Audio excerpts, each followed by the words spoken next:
नमस्कार, मी ॲडव्होकेट अमोलराजे बांदल पाटील आणि आपण पाहता सह्याद्री दर्पण. विषय आहे सारोली जिल्हा परिषद अंतर्गत ज्या काय राष्ट्रवादी काँग्रेस पक्षामध्ये जे धुसफूस किंवा नाराजी ह्या सगळ्या चव्हाट्या आल्या होत्या, म्हणजे उमेदवारी मिळण्यासंदर्भात. कारण सुरेश पाटील, कैऱ्याचे जे सुरेश पाटील आहेत, त्यांच्या पत्नी मागच्या वेळी जिल्हा परिषद सदस्य होत्या आणि त्यांना तिकीट मिळलं होतं. त्यांचं नंतर तो सगळा तुम्हाला सगळं माहिती आहे काय नेमकं झालं ते. आणि सुरेश पाटील यांच्या तोंडातला घास काढला आणि तो संतोष बर्मनने खाऊन टाकला, म्हणजे तिकीट मिळालं, असं झालं. आता हे सगळं नाराजी नाट्य सगळं सुरू होतं, परंतु संतोष बैलमरे जे उमेदवार आहेत त्यांना जो टेन्शन होतं, त्यांच्या पुढे एक मोठा यक्ष प्रश्न होता, सवाल होता की आपलं कसं काय होणार, आपलं होणार तरी कसं. संतोष बैलमरे यांची ताकद सारोली पंचायत समिती याच्यामध्ये आहे असं म्हणूया, परंतु वडगाव वाशिवरी जे पंचायत समितीमध्ये आहे त्या ठिकाणी तर सुरेश पाटील यांचं प्राबल्य आहे, प्रस्थ आहे, मोठं प्रस्थ आहे ते. आता हे त्यांनी जे काही गोष्टी संतोष बनमरे यांनी वाढवून ठेवल्या होत्या त्या आता निस्ताराच्या कशा, हा यक्ष प्रश्न होता. तिकीट ते मिळालं, विजय ते मिळवायचा आहे. मग संतोष बनमरे यांनी काय करायचं याच्यासाठी अखेर पक्षाचे प्रमुखच, राष्ट्रवादी काँग्रेस पक्षाचे प्रमुख सर्वेसर्वा सुनील तटकरे साहेब यांनीच त्यातला मार्ग काढला. आणि तो मार्ग असा होता, काल तुम्ही सगळ्यांनी बघितलं की थेट सुरेश पाटील यांच्या घरी, यांच्या निवासस्थानी यांना समजूत काढण्यासाठी, यांच्या खांद्यावर हात टाकण्यासाठी, यांना भविष्यात बळ देण्यासाठी आणि ह्या निवडणुकीमध्ये राष्ट्रवादी काँग्रेस पक्षाला अर्थात संतोष बनमरे यांना विजय कसा मिळेल, त्यांचा विजय कसा होईल, त्यांची सीट निवडून कशी येईल, त्यांना या दोघांचं एकत्रीकरण कसं होईल, मनोमिलन कसं होईल, वाद कसे संपुष्टात येतील आणि राष्ट्रवादी काँग्रेस पक्ष एक संध आहे, एक ताकदीने इथं उभी राहिली पाहिजे, यासाठी तटकरे साहेब यांनी पुढाकार घेतला. आणि सुनील तटकरे साहेब यांनी सुरेश पाटील यांच्या निवासस्थानी भेट घेतली.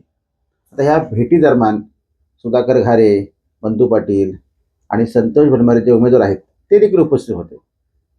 आता हे सगळे फोटो काल व्हायरल झाले, बाहेर पडले आणि त्या दोघांच्या समेट झाला, हा मेसेज बाहेर पडला. खरं म्हणजे दोघांच्यात वाद व्हावे असा कोणाचा हेतू नाही, माझा तर बिलकुल नाही आहे. कालची ती घटना घडली, सुरेश पाटील, संतोष बनमरे हे एकत्र आलेत, याचा फायदा हा संतोष बनमरेंनाच होणार आहे. मी पहिल्या दिवसावर सांगितलं होतं की हा जखमी वाघ आहे.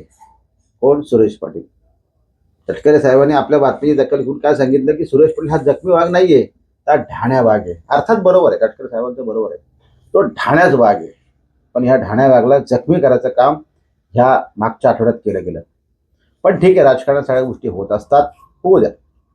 आता चांगली गोष्ट इतकीच आहे की संतोष बनमरे यांच्या बाबतीत आनंदाची घटना घडलेली आहे की तटकरे साहेबांनी एक पाऊल पुढे जाऊन या दोघांमध्ये सभेट घडवलेलं आहे आणि एकत्रीकरण, मनोमिलन केलेलं आहे. आता तसा मेसेज कार्यकर्त्यांना गेलेला आहे. आणि सुरेश पाटील पहिल्यापासून म्हटलं होतं, सुरेश पाटील हा पक्षाच्या विरोधात जाणारा माणूस नाहीये, गद्दारी करणार नाहीये, स्वतःचा बूथ देखील दाखवून देईल आणि आपल्या परिसरात देखील दाखवून देईल. मोठी ताकद आहे सुरेश पाटील, मोठी ताकद आहे. सुरेश पाटील यांना वजा करून संतोष बनमरे निवडणूक जिंकू शकत नाही, हे मी म्हणत नाही, अख्खा मतदारसंघ म्हणतोय. पण संतोष बनमरे देखील हुशार आहेत. त्यांनी तिकीट मिळवण्यासाठी ज्या ज्या गोष्टी केल्या, हे बघा राजकारण आहे.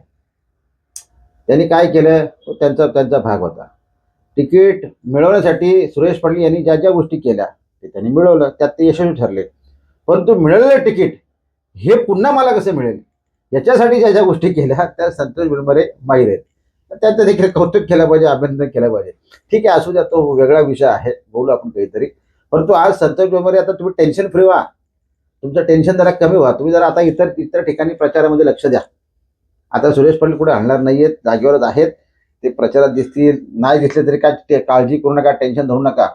ते बसून बऱ्याच गोष्टी करू शकतात आणि त्यांनी सुरुवात केलेली आहे. माझी अशी माहिती आहे की तुम्ही टेन्शन धरू नका, तुम्ही निश्चिंत निवांत राहा.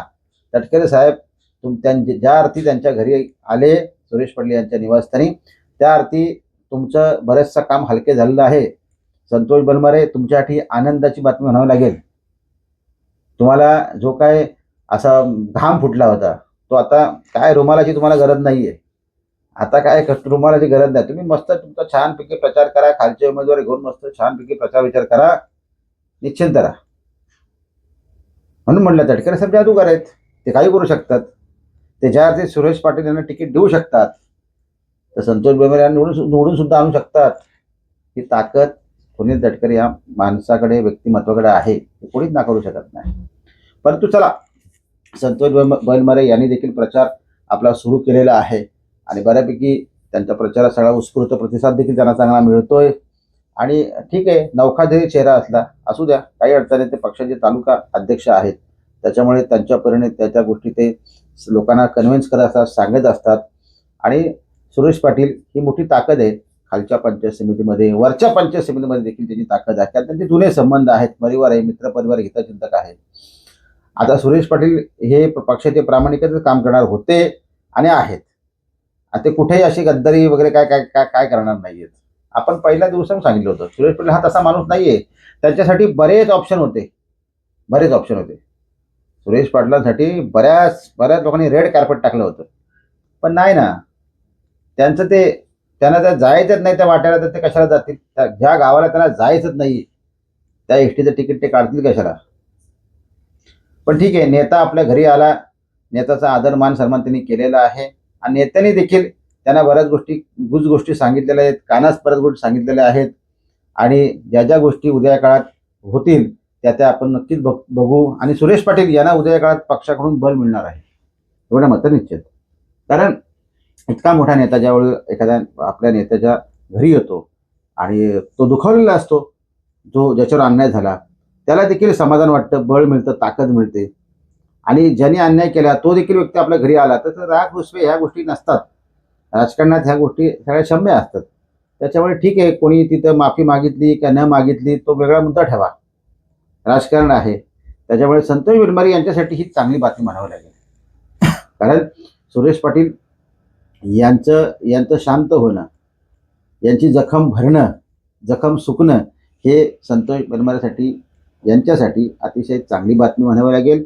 संतोष बेंबरे, तुम्ही आता निश्चिंत राहा, काही काळजी करू नका. तुम्ही तुमच्या प्रचाराला लागा, मागाशी म्हटल्याप्रमाणे, आणि तुमच्या सगळ्या गोष्टी सुरू ठेवा. निश्चिंत राहा, तुमचा प्रचार योग्य दिशेने चालू आहे. माझं लक्ष आहे, मला ज्या ज्या गोष्टी खटकतात त्यावर मी बोलतो, पण आज तुमचं कौतुक करतो मी, कारण तुमच्या बाबतीत चांगली घडामोड घडलेली आहे. त्यासाठी तुमचं विशेष कौतुक. आणि बघूया काय होतंय. कालची घडामोड जी घडली होती ती तुमच्यासमोर मांडली पाहिजे, की याचे फायदे आहेत. तटकरे साहेब जिथं आले याचे फायदे येतात त्या उमेदवारांना. ते इतर मतदारसंघात देखील गेलेले आहेत, पण तो आपण बोलतो सावळी मतदारसंघाच्या बाबतीत संतोष बेंबरे यांना त्याचा फायदा होणार आहे.